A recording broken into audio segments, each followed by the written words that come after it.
this is really amazing. The guys I have right now with me, Bob McAdoo, a Hall of Famer, one of my best friends. Michael Cooper, I've always hated him, but I have to get a Laker on too. You starting to love me, Max. You starting to love me more and more, baby. I love you, and I am Cedric Maxwell with the Celtics, and we're going to breach some topics today. And the first one we're going to talk about is the state of affairs of this country. Coop, I'll start with you. How do you feel right now, especially living in LA? Because is it different on the West Coast than it is here on the East Coast?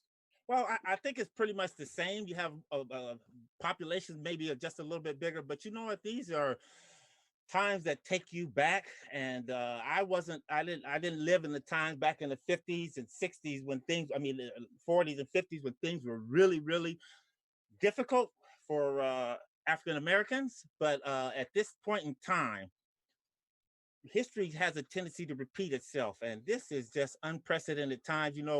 George Floyd was an unfortunate incident to start all this chaoticness, and it has just been wild and woolly out here. I think the bad seeds interrupt what the message is supposed to be about, and the movement that they're having out here, the protesters that are protesting peacefully, it's the energy and a lot of young people you see out here, and the movement I think is not going to stop.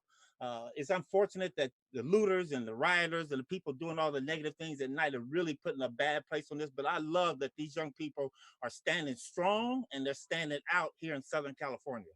Well, I'll go to Bob McAdoo, who lived it during this time in the 60s. And Bob, you and I from that same kind of base where we lived. Did you say we lived apartheid before apartheid? They even talked about apartheid. Living in North Carolina with some of the things we did or had to do. Oh yeah, absolutely. When I first started getting conscious of this, it was the Greensboro sit-ins, which probably started the whole movement again in the 60s. Students from North Carolina A&T went to Woolworths and they would not serve them. And those guys stayed at the counter. If you see some of the old footage, on TV, you see whites coming up pouring milkshake and sodas over their head. But those brothers, persevered, stayed in there, and they had to change some of their policies. I didn't go to school with whites until I was in the 8th grade. And even then, after 2 days, the school that was 50-50, white, black, after 2 days, 99.9% black. All the whites had white flight. They moved the hell out of there. The houses on the street for sale. People look at me when I tell people that, they look at me and say, "You sure you weren't born in the 1800s?" And I said, "No, bro. No, bro, this was 1965 and 66, bro. This is what we had to deal with." Bob, you coming from another era though too, we're gonna get a lot of different things, but when people used to call you black in the days, you were offended because we went from being colored to black to African American. We done went through how many different times, but you remember distinctly being colored, especially during those times when those water fountains were colored only and white waiting rooms. So these things really affect you in a way, and you and I in a way that we kind of bond together, and being from the South. Bread. Before they even called us colored, they called us coon. We had names. We used to go downtown and little kids, white kids, would be pointing at us like they had just seen somebody coming from a zoo. I'm like, are you kidding me? And we used to go back to our communities because our communities were intact back at that time. We had support. We had businessmen, lawyers, doctors, all living in the same community. We were looking at these people. We like said, "Man, they look like an albino ape to me." We reacted strange to them too, but we didn't call them names. But the sad thing, and I've had some people, I was talking about doing a book, and I've had some people to say, "Bob, you can't put our dirty laundry out there like that." The sad thing about us in the 7th grade, Brad, I don't know if they did this in Kinston. They used to put us in class according to our shade of color. Wow. All the light-skinned people would be in the higher classes and all the dark skin in the back. This is the kind of sick stuff that racism does to us. You know, And Max, you know what, Max, let me say something. I think at this point in time, this is not a laughing matter, and I think we laugh at it simply because we lived through it. So we have that little bit of that obligation, but this is very serious, serious matter that's going on. Max, what did you go through? You know, very much like Bob. You know, I can remember my one of mine is 19, I want to say probably 1960, 67. We were coming through Waycross, Georgia, my parents and I. And we stopped to get some gas. My father had been in Vietnam, had been wounded. We get the gas, and my brother and I go to the bathroom. Well, the guy didn't see us. We go in the bathroom, nice clean bathroom. My mother wants to follow us, and the guys, we come out, and my mother gets ready to go in. He says, "No, no, no, miss, you can't go in there. Your bathroom is out there in the grease pits." And boy, my father got so pissed off. He was yelling. He said, "I almost died for this damn country, and I can't even use the damn bathroom." oh That yeah, to me that to me was when you think about where we were and having a guy like Jesse Helms, who was a devout racist, who was a senator of our state, and you go down to South Carolina where you couldn't even go to a beach without it being Atlantic Beach. I've said this story before. Atlantic Beach is part of Myrtle Beach, and they had a part of the beach where only black people could go. And mhm, essentially, they put a chain link fence out in the damn water so damn far. If you went around, you had to be Mark Spitz trying to get back out because it was that far out in the damn water. And they just didn't want. And I was thinking as a child, what is the difference between the damn water where the chain link fence is and where we're swimming at? yeah. So it was crazy. And Myrtle Beach, my uncle warned us when we used to go to Myrtle Beach when we were children, or and when we got older, make sure you got a full tank of gas. He got stopped. He had to stop for gas. This is when gas was 25, 30 cents. He fill up your car for $5. He gave one of these off-road, because there wasn't no major highways going in. You had these two lanes. He gave the guy a $20 bill. Gas was $5, owed him $15, and the man said, "Get out of here, nigga." Wouldn't even give him his change. This is the kind of stuff And that you had nobody to go to no, tell that. no, If you went to a sheriff, he no. would have told you the same damn thing. Get the hell out of here, boy. Get out of here, boy. Get out of here, boy. And you know what? I didn't have fortunate or unfortunately, didn't grow up at that time, but to listen to my grandmother and my grandfather and my oldest uncle and them talk about what it was like down in the South. My family is from New Hebron, Mississippi. And that's deep, deep down in Mississippi. And to hear my grandmother talk about when she was 10, 11 years old, picking cotton and being told that they couldn't use this restroom. And she used to say sometimes she would just have to go use the bathroom in the fields. Uh, that has to be very, very damaging to people. But you know what? We as Black people are very strong and we will persevere. And as we go through the ages, and now my family moved out to California, Pasadena, and me growing up, the most racist incident that I came across was that as a 10th grader, going out to Sierra Madre was considered the West, and that was the white part of Pasadena. And as long as we stayed more on the west side, we were okay. But Sierra Madre was more toward the east. So one day, me and my friends, we were going out there, just driving, and we get out that way, and we're driving on our bicycles, and we get out that way, and we get to Sierra Madre, which is the boundary lines. And some police officers saw us, and they go, "What you boys doing out here?" And we said, "Sir, we're just going up here to see some friends." He said, "You ain't got no friends up here, nigga. Turn around and go home."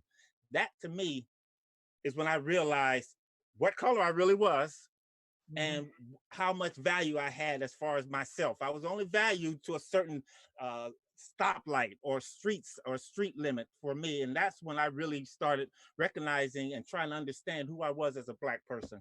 I'm gonna say this, and you'll understand maybe a little bit more, Coop, where you live. But when we were, and I think this is one thing about the fact that we have kind of moved out and spread out.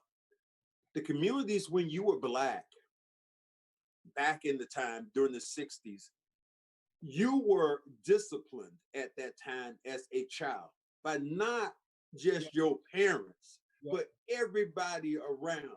Kids won't cursing, won't screaming. There were parents literally on your street that could beat your ass if you did something and then take you back to your mama's house and they beat your ass again. Absolutely. I think the fact that we have gone away from that Black community, that I remember you, Bimbo Park and all these other things, there was a certain amount of pride that when you went to those Black schools, it's like you dressed or you know, combing your hair or going places. You had to be a certain way as a child. And now I understand our kids have all these opportunities, but these opportunities have, to me, in some ways, have screwed them up. Well, Mac, you know what? And Mac, I'm gonna let you talk. But I also think, again, that's a great point. But you know what's missing? And I know you two can attest to this more so than I can. But from the time I was born until I left and went to college, I went to church. I was in church every Sunday, YPW on Wednesday, every day. And I think that's where it is because, Max, I'm like you. If I did something down the street, Sister Smith saw it, Sister Lewis saw it, Sister Thomas saw it, and by the time I got home and I got yelled at the whole way and somebody threw something at me, by the time I got home, my grandmother knew what was going on. So that's when you got to spank it. So I really do believe that the religious aspect that we all grew up with is what's missing in today's society because, you know, kids try to get to church, but not as much as we went. Church was part of our upbringing and part of our culture and part of who we were as an individual. Let me give you a perspective. My mother, she's deceased now. I lost my mother 2016, 97 years old. Okay. She was a school teacher for 40 years. And I used to hear her talk. She was, you know, when integration started, this, and I remembered this, it came from her mouth. She started thinking all of this stuff changed for Blacks when integration started. Because she said when she started teaching, my mother was 6'1" woman. If you acted up in her class, she was gonna yank your neck out of the socket. And like you said, you was gonna get home and get that call from her, you was gonna get yoked again. But when integration came, white parents, they didn't want no Black teacher touching their kids. White teacher, Black parents didn't want no white teacher putting their hands on their kid. I mean, these kids got out of control. You know, discipline was gone. It was gone. It was totally gone. It's just like when you see Black kids and they see these white kids going crazy over here. It's just like these people that's riding there. These innocent protesters are sitting here seeing these agitators break open windows and it. Oh, some Nikes, a nice Samsung. Let me go on in here. They forget everything and start going in with the agitators. Okay, this is the same stuff that was happening with integration. We lost our communities, we lost our businesses, and I have talked about this several times. All these schools, UNC Charlotte, North Carolina, Duke University, UCLA. If we didn't integrate them schools, the balance of powers would have been North Carolina A&T, Winston-Salem State. We made those white schools powerful. Alabama, and I know you remember what's his name with the cap? Bear Bryant said when Southern Cal came down there and whipped their ass 30-something to nothing. He said, I gotta get me some of them. After he had said, if I get a nigga on my team, he's gonna be able to punt it 80 yards and run and catch it too. He had just said that the year before Coop, And when Sam Bam Cunningham came down there with Southern Cal and he smoked that all-white team, hey, he had to get some. Me and Pat Riley, our coach, we talked about this. When Texas Western played Kentucky in 1966, I told Pat to his face, I said, Pat, I know you coached me and everything, you helped me get it, but hey, I was ready for Big Daddy Latin to bust your ass. I couldn't wait when he dunked that first ball on Pat's head and Adolph Rupp with his jaws pissed off and stuff. I mean, that started the whole shebang with us going to New Mexico, UNC Charlotte, UNC. I mean, we made them powerful. Look at A&T and Winston-Salem State and Howard and Hampton and Alcorn. Look at all these schools now, begging for money. They got to go, you know, Winston-Salem State, A&T got to go to Duke to play against Zion Williamson. You know, they give them $80,000 to get their ass beat on national TV by 50 points. I used to get on Udonis Haslam. Udonis, he realized it. I said, Udonis, you guys in the locker room here with the Heat always talking about Miami, Florida State, Florida. I said, back in the 60s when I was going, man, Florida A&M and A&T and Tennessee A&I and Grambling, they'd have beat the brakes off of them teams. Now they powerhouses because all the brothers are going there. While, you know, these kids growing up now, they want their Duke caps in North Carolina and UCLA have. They don't even know what came. They don't know their history. They don't know what came before them. They just don't. That's a great point, because my mom ended up going to North Carolina Central. She played ball when Sam Jones was there. So you think about some of those great players that migrated over. You talked about one, Earl Monroe, who was probably one of the greatest. Nobody knew about him other than in those black colleges. And I remember one of the first ones I saw Charlie Scott go to North Carolina, and I was just like, my mouth just dropped.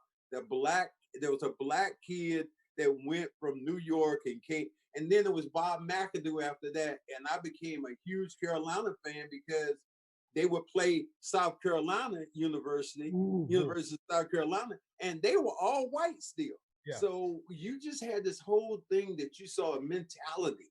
And as you said, the whole structure of college basketball has changed because of the migration of all these great black players going, or players of color, I should say that, players of color going to these schools that at one time wouldn't allow them to come in the damn front door, wouldn't even allow them.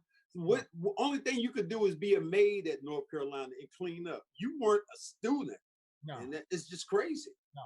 And that's why I think now, with our platform that we have as sports figures of color, has an opportunity to speak loudly for the people that we've lost in George Floyd, Trayvon Martin, Atatia Jefferson, Breonna Taylor. That's why I think today's movement that we're going through as older African-American sports athlete, our platform is a lot bigger than, say, the average African-American citizen. Where is it? I mean, how can we make a better statement for our young people coming up so that they can realize what we're going through and the movement that we're going through that's going to take us to the next level? Bob McAdoo said it best, and the fact that they need to go back and learn their history. What we say about Boston, as great as they were when Bill Russell was here, they invited Bill Russell down to a place, and he had a house in Reading. He came back and somebody had broken his house and didn't take anything, but took a shit in his bed. That's the history that you have to go back and learn. The history that you think about when Bill Russell and those championship Celtics were playing during that time, there were restaurants that they could not go in and eat. Bob Cousy said it. He said, look, that is the one thing. He literally almost broke into tears when he started talking about Bill Russell and his black teammates, saying, I should have done more as a white person, because, you know, my teammates weren't even allowed to come in and eat. I mean, we play a game and then we have to go to different restaurants. That to me is like the most outlandish thing that you think about, because you were all teammates. But damn, you can't go eat together. You can't go into a restaurant. And if you do one thing, I would give a kid something that would scare the shit out of him, a damn history book, and let him go back and look at that history book and read it and get the history of what has gone on before him, to make him feel comfortable when he could do, have a Nintendo and go to a park, or go walk out with a white girl and nobody say anything. During the 60s, when Bob McAdoo and I lived in North Carolina, that was a death sentence, man. You didn't look at a white woman. You didn't do anything. That was like, the only white woman I ever saw was Raquel Welch, and she was on TV. That's as far as I went. You kind of liked her on Max. Yeah. Don't even talk about a white woman. We couldn't even talk to high yellow blacks. Yeah. Off limits to us. Even the high yellows. That didn't start until we started going to school in the 70s. Them high yellows didn't even want to talk to us. Well, let me go back, because I don't want him to see this and see that I didn't correct the history.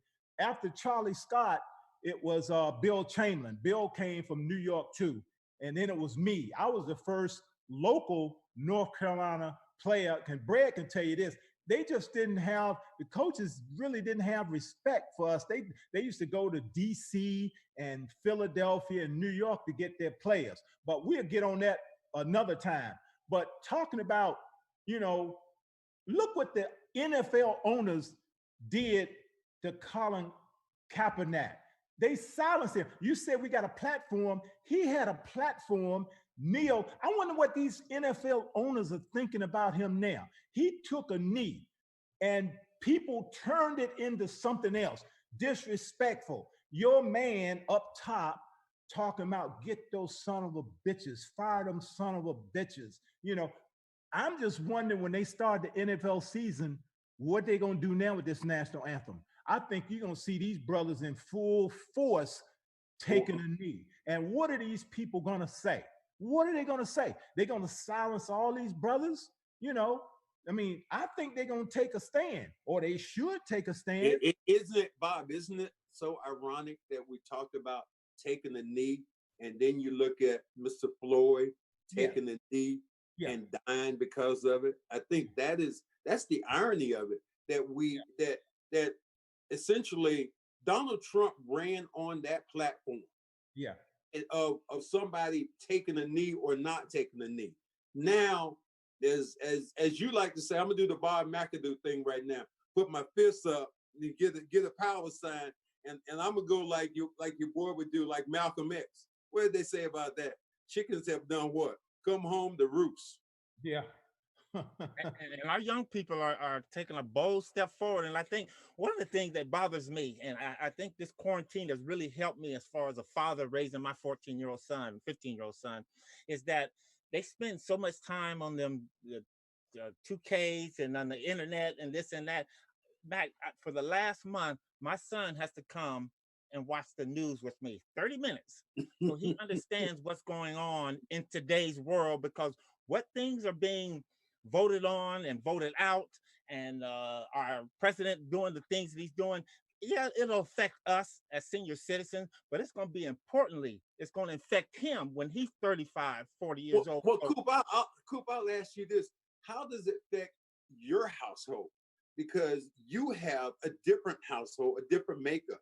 Your wife and you come from two different places. How does that affect you when you're looking at that kind of stuff and your wife?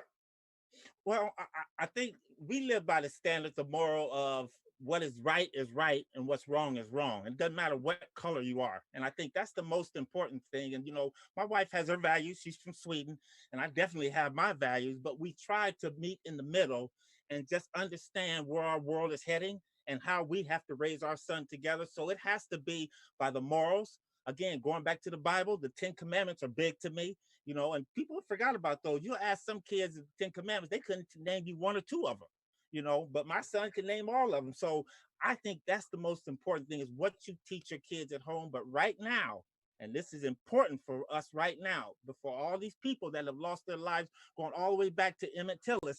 It's important that you understand what's going on around you, and you must become politically savvy and get involved when you turn 18 to get out there and vote. I used to think that my vote didn't matter until I went and voted, and Barack Obama, first black president, became president.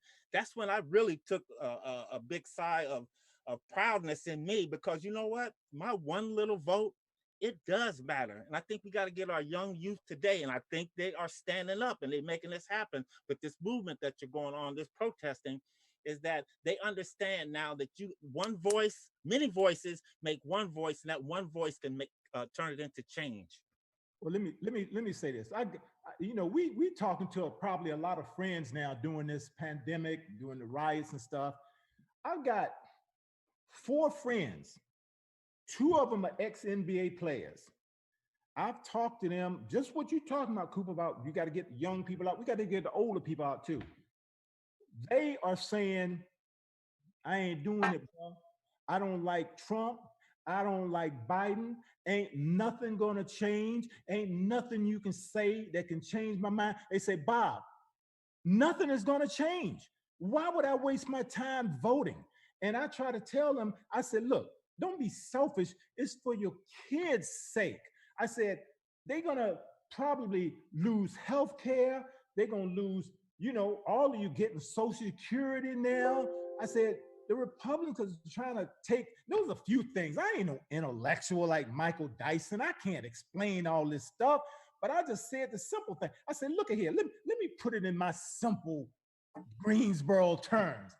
I said, you got 2 animals. You got a German Shepherd and you got a shark. If you get bit by a German Shepherd, you might survive. If you get bit by a shark, it's you're gone. It's the lesser of 2 evils, bro. But back, it's the level of 2 evils. You get the one that's in there that you think's got a chance of even helping us change policies and do it. You know, the other guy, he ain't changing nothing. He's gonna bust you upside the head. The candidate of law and order. What is that code words for? Mac, listen, this is what I think when you think about, when I think about voting. And some people may say, no, you're not going to change anything. And it's like the 2016, you know, they didn't like Hillary, they didn't like Trump. So when you don't vote, you have no voice. You can't say so what's going on in the world. But for me, voting is important because our forefathers, Martin Luther King, all these people died so that we have the opportunity to vote. And when you don't vote, I think that's you're showing disgrace to them, because of you're saying what they went for and them laying their lives down on the line. It didn't matter to anything. And that is my biggest purpose for voting, because all these people that come before us, man, we owe it to them to get out there, and they stood for our rights before some of us were even born. They stood for our rights, and now we have to stand for them, even though that they're dead. They wouldn't even, you know what, you're right in the sense that, and Coop, I'm not, you know, dropping you out of this, because me and Bob were in North Carolina, that they used to have a rule that you had to be able to read the preamble to the Constitution. A Black person had to be able to read that. My great grandfather, who couldn't read, couldn't really write, he used to write an X, wasn't able to vote. You couldn't, because he didn't know how to read. Whereas somebody could have walked up and taken him into the booth and said, look, vote for him. They used to make sure that people weren't going to vote. So, Coop, you're so right when it comes to, you are doing your ancestors, the people before you, a disservice when you don't go out and vote for things that they died for, that people on the line, that people marched for, people in the cold. Martin Luther King took a bullet and died. And you know, you think about all the people that got assassinated. This is what it's about. And again, if we could do one thing for a child, if we could make a damn video game about history, that's what we need to do. Like this, you know, Martin Luther King, you get points for that. Or, Call of Duty. Who will give a damn about no Call of Duty? I want to see some Exactly. call your damn mind. That's what I want. Somebody intellectually stimulating something. Or you see these shows on, and I call them no brain shows. Housewives of Atlanta, preachers of New Orleans stuff. I hate that crap because what it does, it poisons us, and we don't learn anything from it. Mac, you know what? The Call of Duty is for these kids and all of us to get out and vote. That's our duty right there. Go ahead, Mac. Kadu. No. He's right. I mean, I see my boy on Call of Duty, man. It's like history, man. It's like history. We had. Let me tell you something about history. I am so appreciative of what basketball has done to me. I've learned so much with my travels and stuff because there's so much propaganda out here on TV, man. Like last night, when I'm at the dinner table, we've got a big 75-inch, and I'm usually going back and forth between MSNBC and CNN. And I said, let me see what Fox is talking about. Hey, Mac, don't listen to. Anyway, go ahead. Oh, no, but I'm saying, let me see what Fox is talking about. I turned to Fox Network. They talking the exact opposite. They had people like, yeah, he's doing the right thing, calling the military and the militia and stuff. And I'm like, damn, CNN and MSNBC, they ain't talking like that. And then when I talked to a friend of mine from Fed who's in the Army, he said, Bob, they can't bring the militia in here. I was in Fort Bragg. These guys are natural born killers. Yep. If you're bringing them guys in, they going to kill the niggas. I'm telling you, if it wasn't all these white people out here that were allies, they'd have been shooting these brothers, these protesters already. I know that for a fact. Take you back to the 50s and 60s where they squirt with the hose pipes and German Shepherd dogs on them because people are trying to stand in line and stand up for what they believe in. Well, this is what we should say as a group, and this is what I truly believe in, is that we need to tell the people or the hoodlums, I'll say, who are out there stealing shit at this time, you are diluting the message because now you are giving Fox an opportunity to talk about some damn shoes that have been stolen. Not a man's life, but some shoes that have been stolen. And they say, see, I told you so. I told you so. Yeah, and that's what it does. If we're going to educate our people, our kids, we say to them, look, a peaceful ride. And that's what Martin Luther King was about. He was about peace. And he did it in a way. And here's one thing I believe in, and I want both you guys to understand this.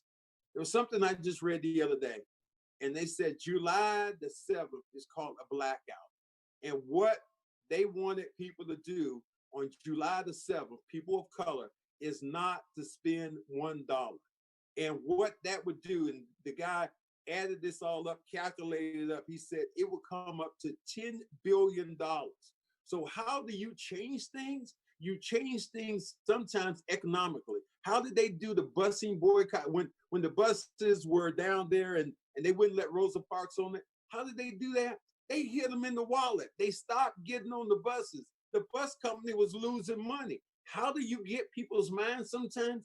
You hit them in their wallet. So there's a thing that's called the blackout on July the 7th, I'm pretty sure, that we need to promote as people of color so we can get it out there so everybody understands how you're going to make change. And that's how people's eyes open up. When did people's eyes open up about Donald Trump?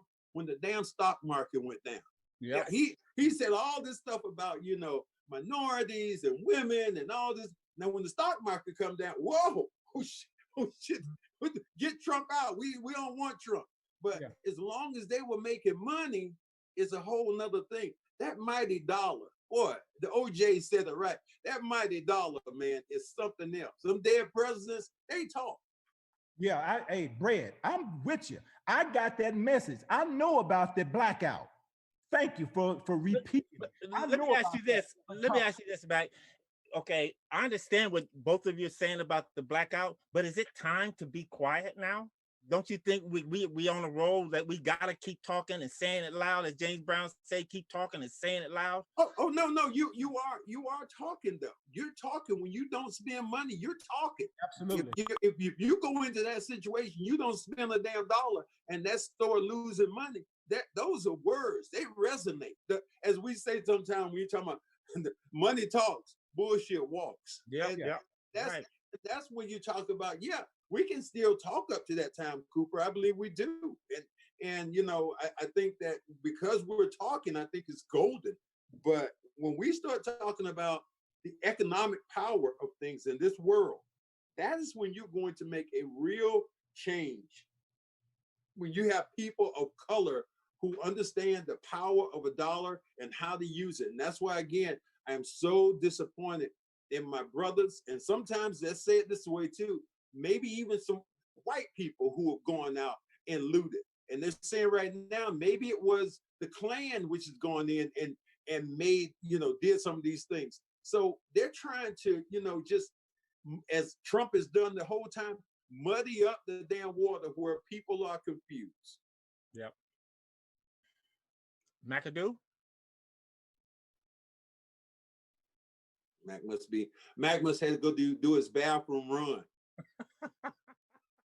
Yeah, I mean, Coop, it's just one of those things again where I look at the world is kind of really different, especially with Bob. Bob's wife is from Italy, right? Mm-hmm. So she's Italian. Your wife is from Sweden. Yeah. So you're talking about you guys encompass something that the world needs to. You're already right now a tribe, and you're making that whole sacrifice and making it work together. Whereas a lot of people right now just think they should go their separate ways, and it's just not going to work. No, not at all. I think right now is a time for us to come together. And that's why I keep talking about this, the protesters out here in California, as well as all around the country. These young people and people in general are going out there and they're making a statement, and I don't think it's going to stop. And the funny part about all this, Max, is that things happen for a reason. And I think had this not happened along with the quarantine, this COVID-19, it's a good chance that the president that's there now might be reelected. But I think now, and I think the movement that's going on, I think people are ready for the change and they're understanding how to make changes, that you got to be out there and you have to be in it. Well, the thing you're saying has to be, if you're out there protesting now and you don't vote, then you ain't did shit. Exactly. Everything you've done was for naught. That wasn't nothing but a show. Yep. So you have to get out and exercise. And I said this the other day, I think that, and no offense at all, I can't breathe. I understand where that comes from. But what I think they should be chanting right now, we will vote. We will vote. And that is going to resonate so much more to the politicians out here in the world, to the White House. All these people are being a voting bloc. But because they're not a voting bloc, people are just, they're thrown to the side. Well, Max, you know what? With the current administration trying to suppress mail-in voters, that's what he's going to do. He's going to make people get out there and vote. And you know what? I did it for President Obama when he was there. I was up at 4 o'clock in the morning and the polls didn't open until 7, but I was standing in line with about 600 other people. 4 o'clock. Now they couldn't see me because I was so dark. So I had a flashlight on me so they know that space was being occupied. But you know what? I was out there voting. I think that's what's getting ready to happen. People are going to stand up and they're going to get out there, and however they do it, rain, shine, snow, whatever, they're going to be out there and we're going to vote. Well, I'll do it like this. Did you ever think in your lifetime that, first of all, you have a Black president, but then the backlash from him being the president has been just so polar opposite? Did you ever think that, first of all, did you ever think that you'd have a Black president? Never. And then tell me about what would happen after that. Thought your kids might have a chance. Yes, back in the 60s and 70s, and my grandmother, bless her soul, she passed away. She would tell me this. She would say, Michael, we're gonna have a black president one day, but it won't be in your lifetime. And I kept saying, oh, grandma, now, you know, and you know what? God willing, and he let me see that. And the thing that I'm looking forward to, Max, is I can't wait. And she said this too. She says, your kids, she said, don't be a woman for president, but your kids may not see it. I think we're going to see that sooner than later too. And, you know, I was very honored and proud to be part of Barack Obama becoming a president. And that's what keeps me going today is that, and I never really was in politics, Max. I mean, I think as we get older and you less running around we do, we got more time to sit at home and watch TV. So you have to get into that. But you know what? Things are going to happen. I was glad to see that black president, but I think we're going to have a woman president very, very, very soon. Well, how do you feel now about the backlash? Because everything that Obama did, Donald Trump essentially tried to erase it. Well, if you know what? If it was help, it was something good. It didn't make anything that Obama did. He tried to erase it, and it's like absolute like a mirror image, like just the opposite. But Max, you got to look at it like this: when someone does something great, and people coming along behind are either jealous or envious, haters, they try to erase that. Them haters. That's it. That's right. But you know what? We're gonna brush our shoulders off on that one, and we're gonna keep on rolling because he can't erase everything. He can't erase everything. And you know what? Most of the stuff he's doing is by executive action anyway. So another president coming in can change that in a minute. So, you know, that's the big thing about it. How do you feel about the guy behind you right now, Kareem, what he said about the social atmosphere? Because Kareem goes back in the 60s, because I remember him protesting with Bill Russell, and he was with Chamberlain. Muhammad Ali and Jim Brown. So how do you feel about that? This is like you're connected to a part of history that is like, wow, because this was the dude right there. And you know what, Max? That's what I love about being around Cap. Cap was so intellectually knowledgeable about things. And you know, I asked him and talked to him about those specific moments in time, because you know what, as we said before, you relive history. And Mac, we're talking about Cap now, him being in the you know, the 60s, is that just to hear him talk and hear his knowledge and hear his wisdom, because he experienced it. Again, it's something to see it, but he actually went through it. And to be with those big time sports legends at that time going through things, and Malcolm X being part of that whole group that they were going through in the 60s, his voice resonates a lot to me. So when you think about this, he was Lou Alcindor. This is what it was. Me and Mac knew him as the beginning. Lou Alcindor, big Lou. That's what Lou come with that damn sky hook. That's what we do. And then all of a sudden he changed. Like, what? Who is he? And we had to learn how to pronounce his damn name. Yep. And he said, I remember reading stuff. He said when he was in school, a lot of these southern schools, Kentucky and all of them, and he said then, no way I'm going south of the Mason-Dixie line, because he had heard stories from his parents about, you know, not being able to eat in restaurants and being able to go to the movie theaters and stuff. So he headed out west, where it's a little bit more liberal. That's why me and Brad talk junk to you, Coop, because you haven't lived the life yet, bruh. You don't know what it is. Listen, I'm a black man, and my shoulders are strong. I can take the hits, baby.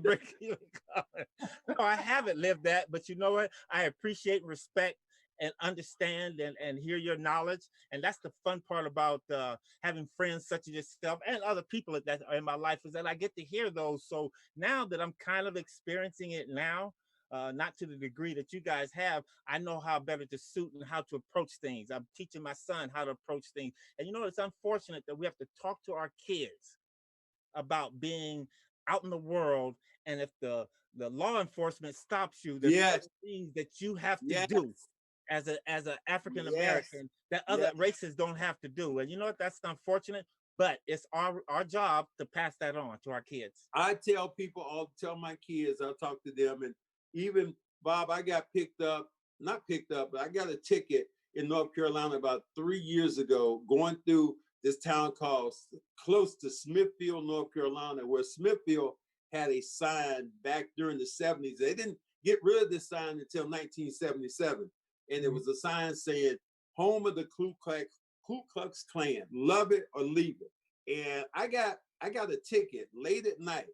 And the first thing I do, like I tell my kids, is when that police officer was walking up to my car, and white people don't experience this, as he's walking up to my car, I am yelling out at him. I am putting my hands outside the window. So unless I'm a damn octopus, there's no way that I can damn hurt you right now. Okay, so and that's what I tell my boys. I tell my boys the same thing, and that's the thing that people who are black or people who are of color, that's what we have to tell our kids. And I think that's one of the things that I heard a guy on Sports Center say today, which was fascinating to me. He was one of the white anchors. He's talking to a black woman. He said, I used to say, I don't see color. He said, that was wrong. He said, you always see color when you go someplace. You might not identify, you might not, say it's there, but color will always, right now, while we're around, will always be an issue. Well, I got frozen out when you guys were talking, but I kind of, you were talking, Coop, something about our voices got to be out there. I want to say the symbol of Kaepernick was powerful, and they turned it into something else. Yes. This is what they do to us, and you got to figure this thing, it's been going on, Brad, ever since we've been alive. They're going to turn it into something else sooner or later. This is how devious this stuff is. They're going to get off the whole shebang of what this whole thing was about. George Floyd getting killed. They're going to turn it into something else and get our minds, get us unfocused, not on this stuff. I mean, I'm hoping they can do it. I know why the three of us ain't out there. We're 60 plus. We have not forgotten about coronavirus. Coronavirus. That's a lot of walking. Coronavirus will kick your ass. Yeah. You 60. Hey, what are you talking about, Brad? I'm doing it. I lost a cousin 2 weeks ago in New York, coronavirus, 40 years old. And he lost his girlfriend 2 weeks before. She was a nurse in New York. This boy had everything to live for. But I found out from his father, he was on a flight coming from London, okay? The flight was supposed to go to London to Kennedy. They diverted the flight from Kennedy to Quantico. Quantico, out of the 80-some people on board, 62 of them tested positive. Wow. COVID-19. He was one of them. They kept saying from China. No, the stuff came from Europe. It might have started in Wuhan, but this stuff came from Europe too. And they didn't say nothing about the Europeans coming in. They stopped the yellow man coming in, but they didn't stop the white Europeans coming in, which brought the stuff all over the place. Okay? But the main thing, what I was going to say is we can't let them change our focus on what it is. I hope these brothers, when they start the season, if it goes back, and I know what they're going to run into. They're going to run into Hannity running his mouth on Fox, and they, your boy up at the top talking about fire these son of a bitches. All that's going to come back again, and they're going to forget what the original thing was about with Kaepernick and this young man. Bob, as you like to say, keep your eyes on the prize. Yep. That was one of the things they used to tell us back in school, and when it was just an all-black school. Keep your eye on the prize, and that means don't divert your attention to something else that people want to brainwash you about. This issue is a major issue, and it's going back to the 60s, the 50s, the 30s, when black people were being lynched, when they grabbed a young black kid out of his bed because he was playing with a little white girl, kissed her on the cheek, and they came to his house and they lynched this little boy.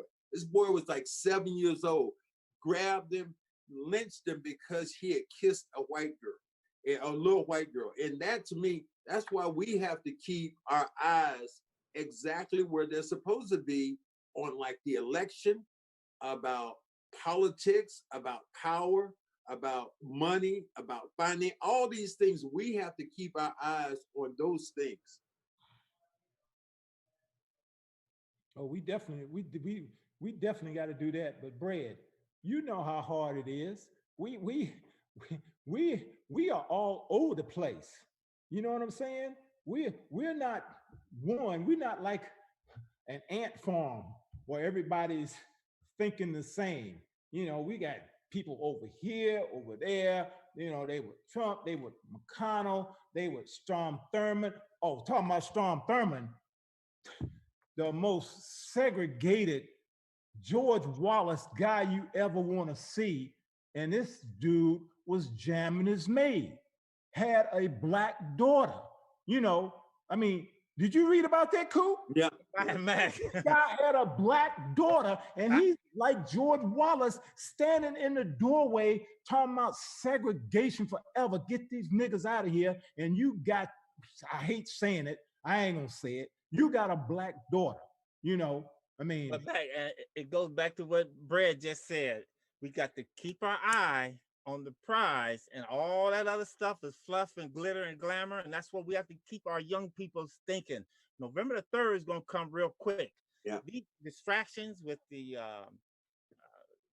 protests and all that are good things, and the movement is there, and people are fired up about it. But we got to keep that fire stoked until November the 3rd and go out and make a difference. Because if you make change, and again, we black people, just because it's going to be a change, we're going to always go through, it's going to always be a struggle the rest of our life. It's going to always be a struggle. What we try to do is make the struggle a little less harder. but it's like, let me ask you this. We're talking now on this podcast. Are we reaching as many people as Hannity on Fox? Are we reaching as many people as the head guy up there doing his, you know, his coronavirus press conferences every day? I mean, people are seeing this stuff every day. But you Mac, know, listen, Bob, one thing I like, every here's day. the thing, Bob, that we have to do. You always start with one. You just start with one. That's how a movement starts. We can't worry about the masses and getting to them all at one time. You start with one. word of mouth, Max. Word of mouth. That's how the foundation of stuff start to begin. You build it brick by brick. It's just like Mac puts it like this in a basketball term, in the U Cooper basketball term. You didn't come out just being a basketball player. You had to put in the work. Yeah. And one day you were rebounding. Next day, damn, I got a jump shot. Next day, I did this. And then it's a big collection of things which come into play. So no, we're not going to reach the masses, but eventually what's going to happen is one person's going to hear this and it's going to affect the child. Like I said, that one line I said, you want to scare a kid? Give him a damn book. Give him a damn book of history. Damn, he will probably pass out. So those are the things that we have to do as older people of color, that we've been there and done that. We're passing stuff down that you said, like our grandmothers gave to us, information they gave to us. We got to give that same information to our kids and try to inform them in a way. My daughter, and God bless her, I would kill somebody. But I heard her say one of the craziest, most asinine things one time when Obama was in office. She said to me, "So, Dad, what has Obama ever done for black people?" I was like, "What? What'd you say?" And she has her doctorate. And I just went off. I went on, and then finally I got so frustrated, I hung up. And then I called her back. I said, "Let me ask you something. Don't you have Obamacare?" She's like, "Yeah, I do, but I have to pay the premiums." I said, "Welcome to the damn real world." That's what has to happen. So you got to understand, black people, and we're gonna probably kind of close, but this is what I believe. Black people for the longest time have been like crabs. When a crab gets out of a barrel, about to get out of a barrel, another crab will grab him and pull him back down. Instead of letting that one crab reach back and pull people back up. That's what we have to do, and stop being so jealous and envious of each other.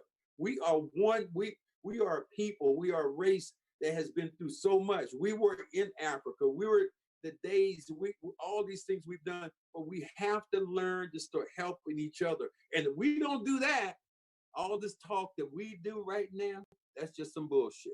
I'm gonna say this, and Mac, you said our platform is not as big as Hannity or them other people, but we have a platform, and I do believe our voice is being heard by just a little bit. But again, word of mouth is the best thing that happened. If people hearing this, come on, they'll hear it from other The people. truth will set you free, baby. The All truth the time. Free. Hey, talking about bread, talking about you were pissed at your daughter. I was just pissed recently at my 47-year-old son because we weren't talking on the phone. We were texting back and forth, and he made a statement. I rarely get into political stuff with him. Yeah, Rarely do, because you know your kids are different. I rarely get into political stuff, but he said something that started the conversation going south. He said, well, when my sons get out there, maybe they won't recognize them.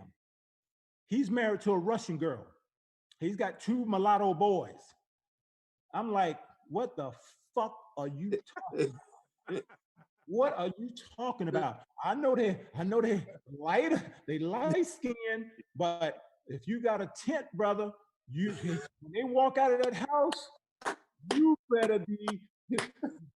I tell you what, they better not speak no damn Russian, which both of them are fluent in Russian. They better not speak no Russian, because if they run into one of them Fort Bragg motherfuckers, it's gonna be adios, amigo.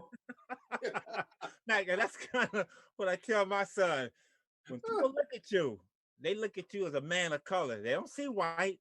And again, you might have a little 50% white in you, whatever percentage you have, but they're looking at you as a black man in America. Absolutely. Absolutely. Absolutely. Don't forget that, man.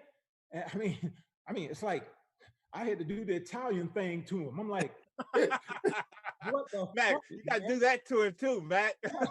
No. Listen, or this one, Coop.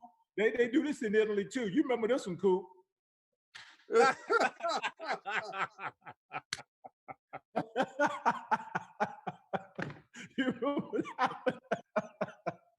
yours, buddy. Up yours, buddy. Yeah, up yours. Up yours, baby. Up yours. Absolutely, man. I done had Brad. I don't know if this happened to you. I've had a gun pulled on me and a friend when we were young, sitting on the curb, pulled a gun on us, man. They thought we were, they had heard about somebody's house had gotten robbed, and we just sitting on the corner, and they pulled a gun on us. Okay, and Sam, you remember Sam, right, Brad? Yeah. Militant Sam. Sam reminded me the other day. We were going when ML was living out there by Guilford College. We were going to see ML, and 4 police cars pulled up on us, stopped, had their hands on their guns. Where you going, boy? We said we going to ML Carr's house. How you know him? We used to play ball with him. Took my license plate, my license, say, this is when I was with Buffalo. You that boy that went to Carolina? I said, yes, sir. They took Sam Rhodes. Wasn't your father a sergeant in the Greensboro police? Yes, sir. Said, we'll take you to ML's house. He rode us out there at West Greensboro, got us to ML's house. ML was out in the yard. He screamed, ML, still didn't believe us. ML, you know these boys? ML said, yeah, they cool, let them go.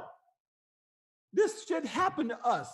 Yeah. Who in the 70s? You talking about we here. Let me tell you something. We are lucky, Coop. You in your 60s, right, Coop? Yep. Brad, what you about, 66? I'm 65. You're 65, I'm 68. I saw a guy on TV, this doctor. After all the shit we go through, he's basically saying this, I can't even explain it, but all the shit we go through on a constant basis, we're lucky we alive. We have high blood pressure. This is shit that we have to deal with, that we have to put on the back burner every day of our lives. They don't have to do that. That's why, let me tell you, that's why I got my Social Security. A lot of people getting it at 62. I got mine at 66 because I had read in the paper where the average black man, our lifespan is 68 years. I'm right there at our lifespan limit right now. When I went to the Social Security office and I asked, one of our scouts said he didn't get his to 70. I asked the black lady behind there, I said, because I knew I was still working with the heat, making decent money. I said, should I work to 70? I thought I was looking at Matumbo behind the counter. The lady did this. He said, no. I wouldn't do that. You done already got past the 62 line. I would take 66, brother. That's exactly what I did. Again, did the Matumbo on me. Dude. Hey, we want to give a shout out, Max. Last thing for me is we lost another great one, man. Wes Unseld. Yes. Wes was a player, man, that I idolized growing up in the 60s. Played with Baltimore. Probably one of the best and truest undersized player to play a big role, but the best power forward in the game today. I know you guys know him a little bit better. You want to talk a little bit about him? Well, I'm going to tell you my story. Bob knows him a little bit better, but I got hit with the hardest pick ever in my life, running into Wes Unseld. And I do remember that. But the story I remember about Wes Unseld was I was one of the first guys in the NBA that was a salary cap hit. My last year in Houston was trying to get rid of Bill Fitch. So Bill Fitch he had brought me in from the Clippers. So they were getting rid of everybody. He sent me to Washington, and Wes Unseld was the head coach. Wes was, whatever he was, man, he was just brutal, man. He wanted me to quit. Dude, I had a guaranteed contract. I ain't quitting. So he was running me all this stuff. So finally, on the last day before camp, the trainer comes in and calls me and says, Corns, Wes wants to see you. I walk in. That's what Wes called me, Corns. He said, well, Corns, we had to cut you. And I get up out of my chair. I'm getting up already. He said, no, let me explain it to you. I said, no, Wes, let me explain something to you. I got 2 years left on my damn contract. Only thing you need to know from me is my damn address. Adios, amigos. Well, my story with Wes is this. I mean, I went over to the Basketball Without Borders. We met Nelson Mandela. All of us took pictures with Nelson Mandela. But me and Wes used to talk because I used to tear Wes's ass up. He used to I used to hate you because when you used to shoot your shot, you used to slap me every time in my face because I had one of them jump shots, But he was talking about all this stuff they're doing now, combines and all these tests and psychological tests. He said, Bob, if they'd have had me in today's game, I couldn't go around them cones in 10 seconds. I didn't have no 35 minutes vertical. They would have cut my ass. But all he did his first year was make Rookie of the Year and MVP. And had one of the nicest afros too. Yeah, absolutely. There you go, Coop. Well, with that, I think we're gonna finish, gentlemen. It was great to have us all together again. Podcast world, we're just trying to give you information about the current state of affairs, how we feel. If you were offended by anything that we said, as we would say, screw you then, all right? That's what we say at the end of the day. But we're just trying to give you information that we feel, I really want to say, but we're just trying to give you information that we think that you could use. We're trying to tell you about the history of the game, and we're trying to tell you a little bit about history of Black people. So with that, guys, we're going to close. You guys stay safe, all right?